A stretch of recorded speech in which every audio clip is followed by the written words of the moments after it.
White sports supporters. Well, officially, I believe that Caitlin Clark should start to distance herself from the Nike brand, find her a new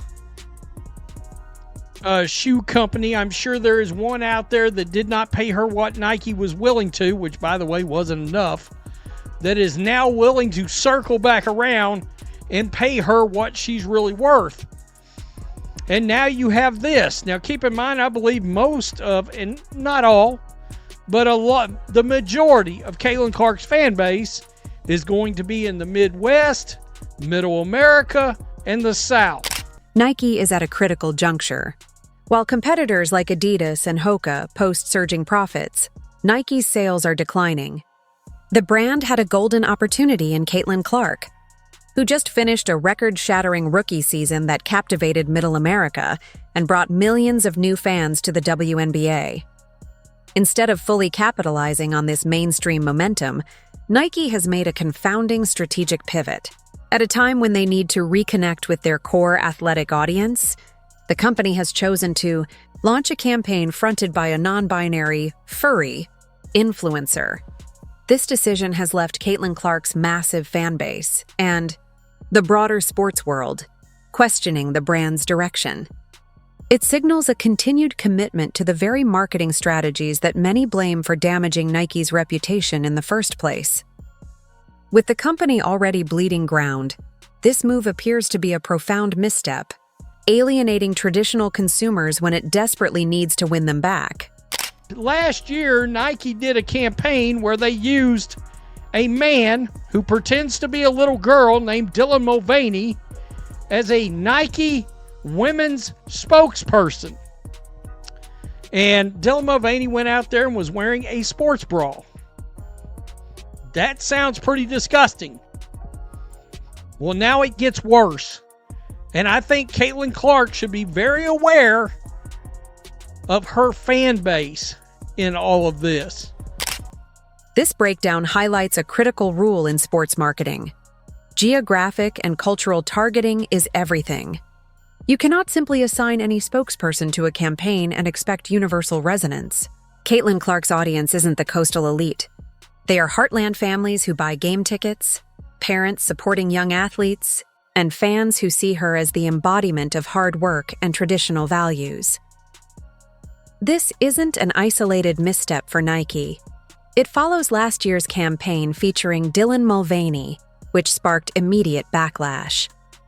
The pattern reveals a deepening brand identity crisis. Now they've chosen Dominic Emlan, a 27-year-old esports pro known as Sonic Fox, who competes in a full blue and white Fox fursuit, as a face for their new gaming collaboration. While this might seem confined to the gaming division, it signals a broader strategic direction. At a corporate level, Nike is prioritizing niche, online subcultures over the mainstream, traditional sports fans that form Clark's core base.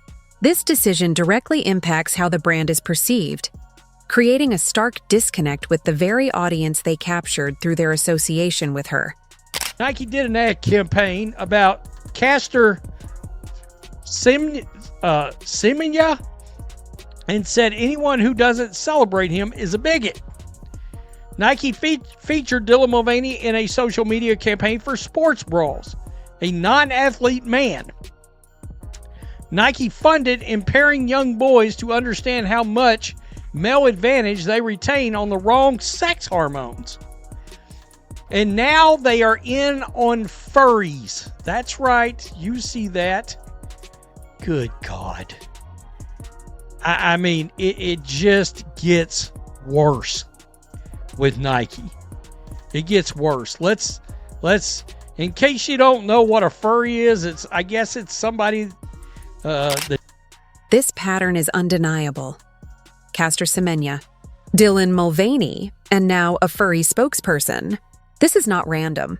It's a calculated, repeated bet that progressive activism will outweigh the brand's traditional consumer base. And each time, this bet has resulted in significant financial loss.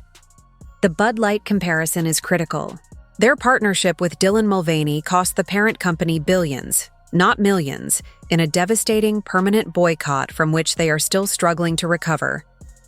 Their customers didn't just get angry, they switched brands for good. Nike watched this corporate meltdown in real time, saw the case studies, and is now choosing to repeat the same strategic error. The timing makes this even more staggering.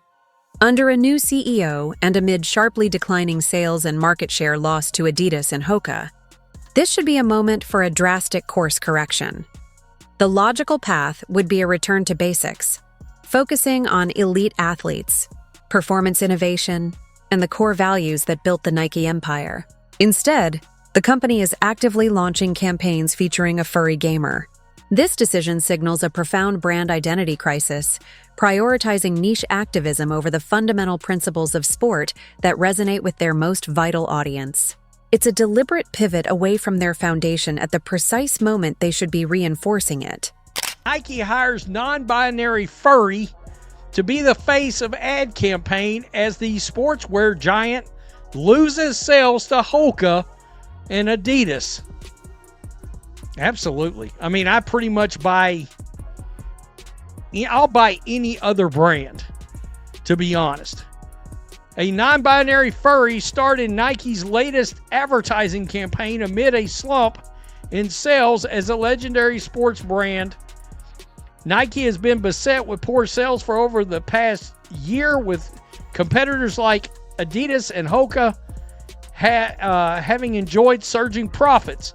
Should be noted too, how about just the way Nike has fumbled the advertising campaign and the shoes of Caitlin Clark? I mean, that's been a story. Now, to understand the backlash from Caitlin Clark's fan base, it's essential to grasp what a furry represents. The furry community is a subculture where individuals adopt animal personas, often through costumes known as fursuits.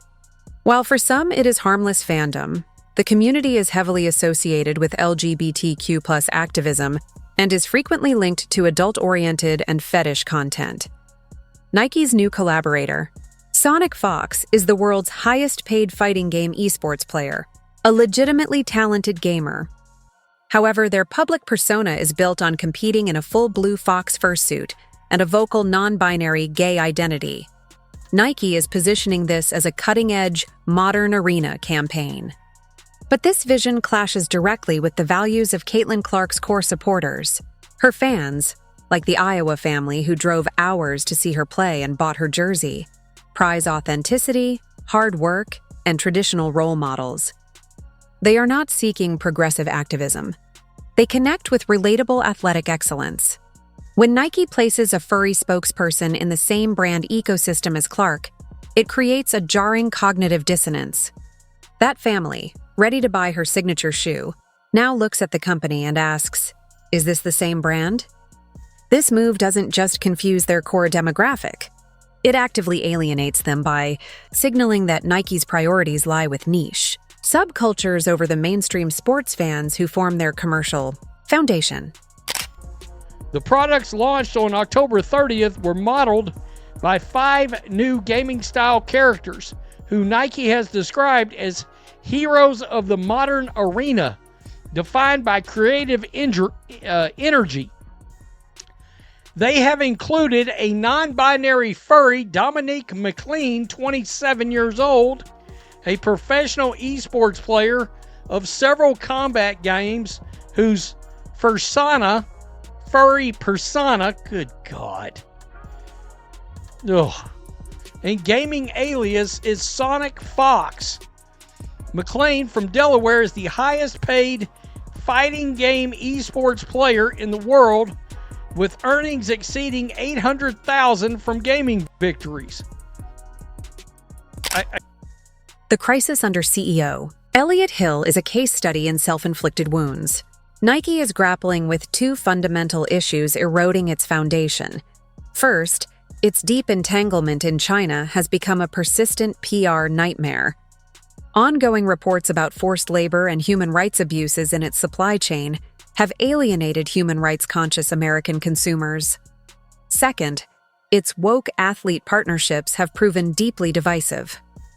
By making Colin Kaepernick and LeBron James' central brand figures during the kneeling protests, and later standing by LeBron after his controversial comments on Hong Kong, Nike alienated massive segments of its customer base.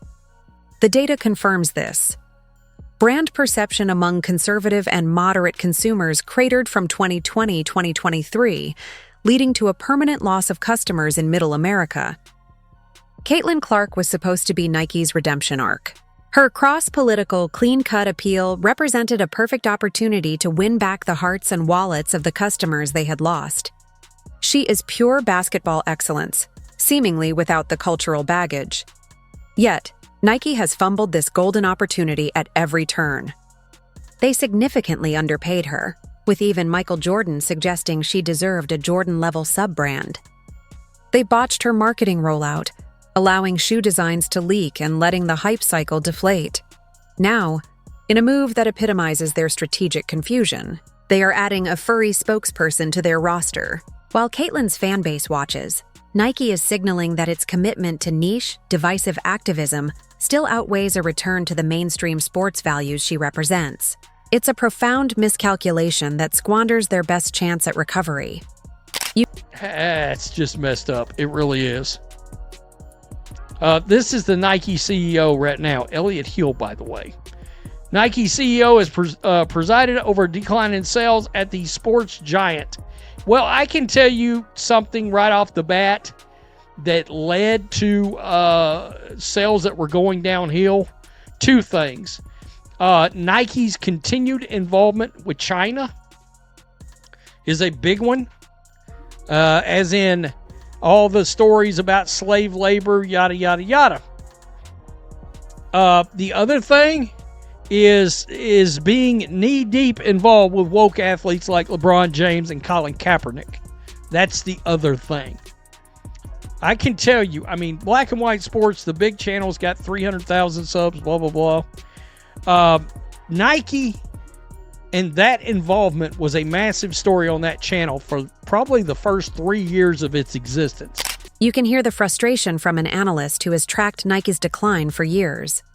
He witnessed the Colin Kaepernick saga, documented the sales drops, and saw the customer exodus in real time.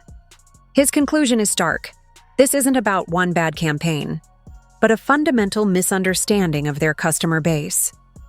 Nike's strategy is dictated by what resonates in cultural hubs like Portland and Brooklyn, ignoring the vast majority of America that doesn't live in those bubbles. The 2020 sports meltdown was a pivotal moment. As leagues embraced activism and ratings collapsed, Nike was at the forefront, funding the messaging and watching their profits evaporate. Caitlin Clark represented a powerful reset.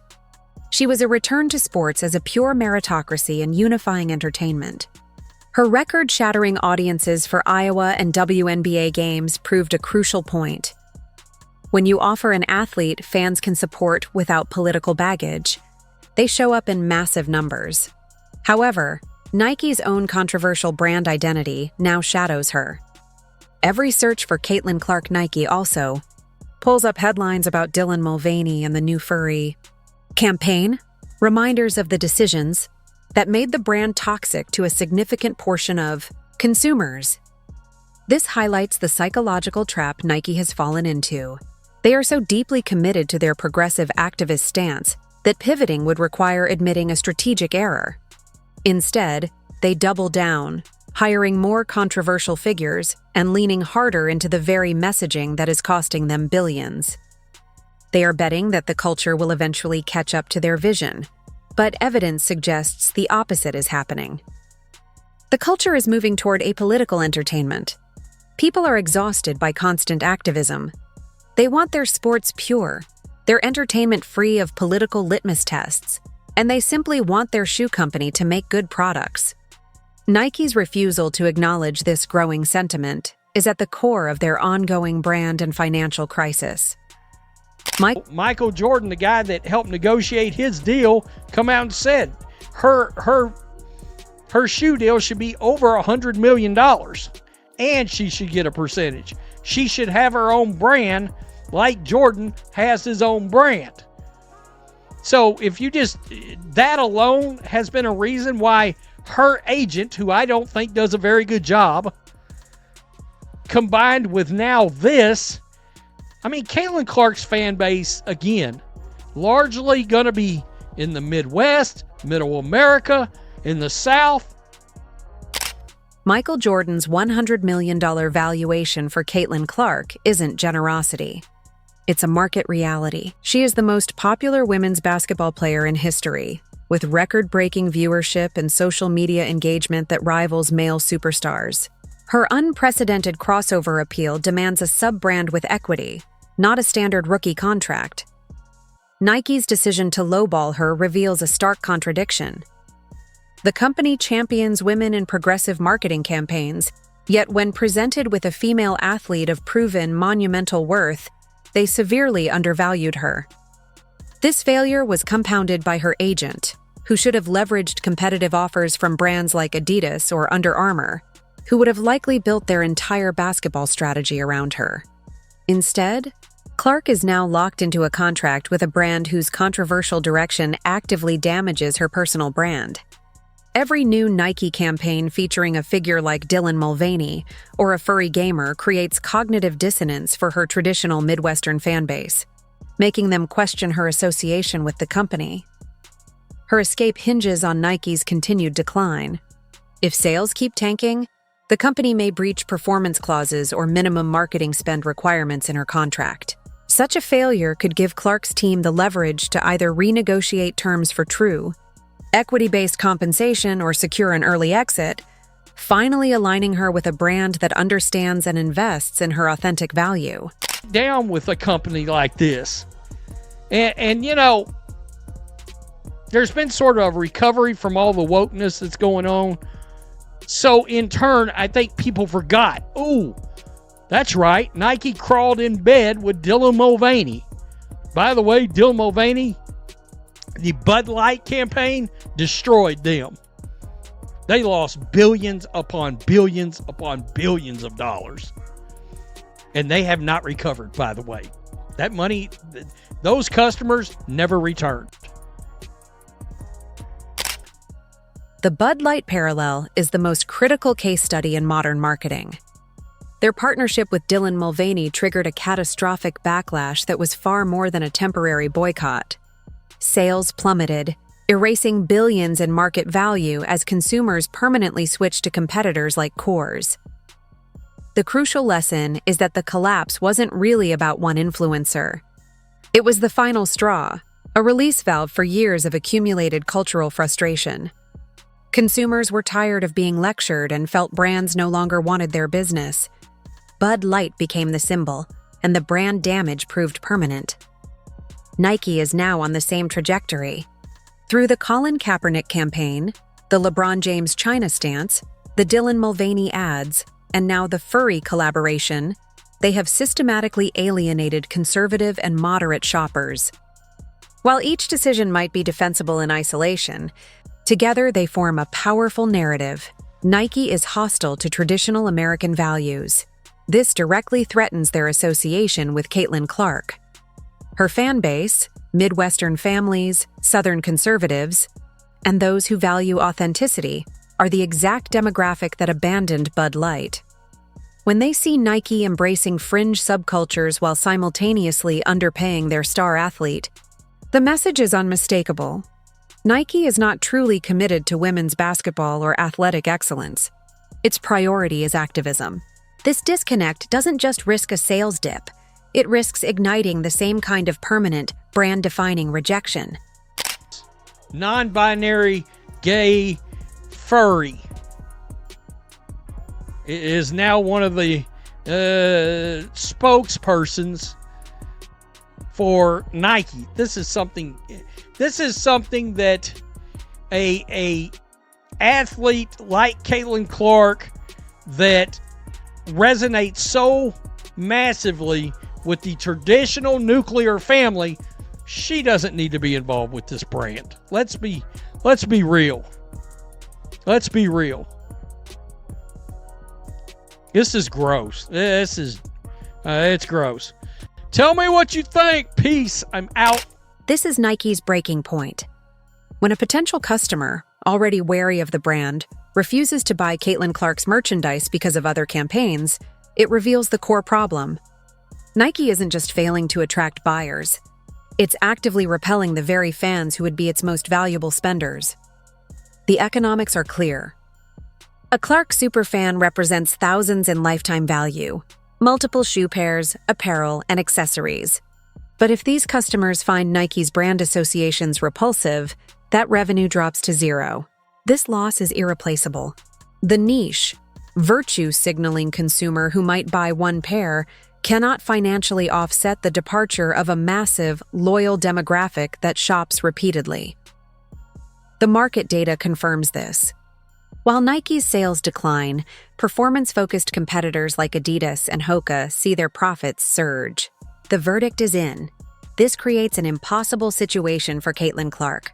She just wants to play basketball, but Nike's baggage is now hurting support vanish. The only true solution is an exit to a competitor, but that is fraught with contractual complexity and financial risk. The most baffling element is that Nike had to foresee this outcome. With entire teams dedicated to market research and social sentiment analysis, they possess the data proving their strategy alienates core consumers. Their decision to proceed suggests a deeply ingrained institutional priority, one where ideological signaling is valued over commercial sense and the success of their own star athletes. This is no longer a marketing misstep. It's a fundamental corporate failure that threatens both their bottom line and the athlete they should be championing.